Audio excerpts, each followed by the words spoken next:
Hi there, Bob Wormsley here from INSYDIUM. It's Top Tip Tuesday time, and today we're going to be in TerraformFX, and we're going to show you a technique which is going to enable you to be able to paint in with a brush any landscape, mountain range of your choosing, and you can art direct precisely where detailed, realistic mountain peaks need to go in your scene. So let's get into Cinema 4D and we'll get cracking.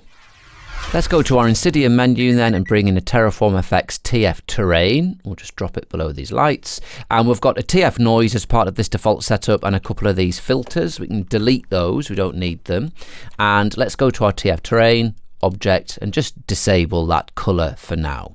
Now we're going to make this a little bit more higher resolution, so we need more polygons for that. So we'll increase the default segments from 500 to 1000 on each of those axes, and there we go. That's looking better already, and our light's looking really nice. These are the lights that we set up in a previous Top Tip Tuesday. We've got one light which is an infinite light casting shadows, that's our sun, and then we've got another light which is set to ambient illumination and it's blue with a low power, and that's giving us this nice kind of hazy look in the shadow areas.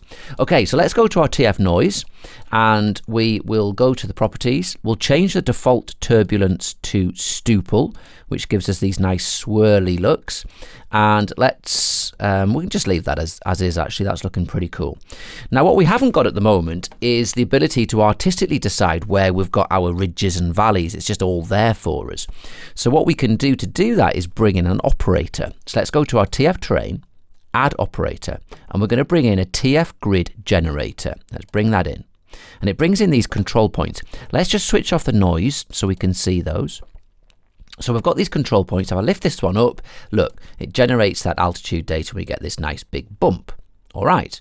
So if we reintroduce the noise, what happens is it generates the altitude data based on the noise first, then it generates the grid altitude data and it adds them together. And that's pretty cool. If we take this point here, we can make another peak. So that's excellent, but it's not very sophisticated. We can make this way better. Let's go to our tfGrid. Reset the grid. We'll just switch off the noise for a second. We're going to have more of these control points. Let's boost this up to say 25 on the X and the Z, so loads of control points, and we'll just make them invisible. They're there, but we want to have a look at the noise itself. And instead of lifting up individual points, we're going to go to this brush here and go to brush mode. So we'll click this, and look, we've got airbrush mode set to elevate. We'll just increase the strength of that a bit. Reduce the radius. So here's our brush, this blue brush, and if I click and hold, it raises up this ridge. Okay, and there's a little bit of unevenness built into that, and that's because we've got elevate, random, strength, intensity and scale, which just gives us a little bit of unevenness, which is nice. If we reintroduce the noise, now we've created this bump. But what would be cooler is if we only had elevation where we painted. And we can do that simply by just changing the blend mode. By default, the tfGrid is adding to the noise data. But if we go to the operator, we can change the mode from add to multiply. And if we multiply it, anywhere where the grid is 0, anything multiplied by 0 is 0. So there is no elevation here at all. Only we get elevation where the grid has some altitude data. So as we start painting stuff in, look, we can just paint in mountain ranges anywhere where we want them. And we've got full control here. So look, we can snake these around, we have a ridge down the middle. And if we make a mistake, obviously it's procedural, we can just go to the tfGrid, we can go to the properties, let's go to the brush. We'll change the airbrush mode to say smooth.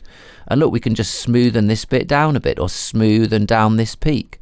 Go back to elevate and we can bring in more ridges until our heart's content. And it means that you can just set up a noise that works for you and then copy a reference image and get the exact undulations that you desire from your terrain.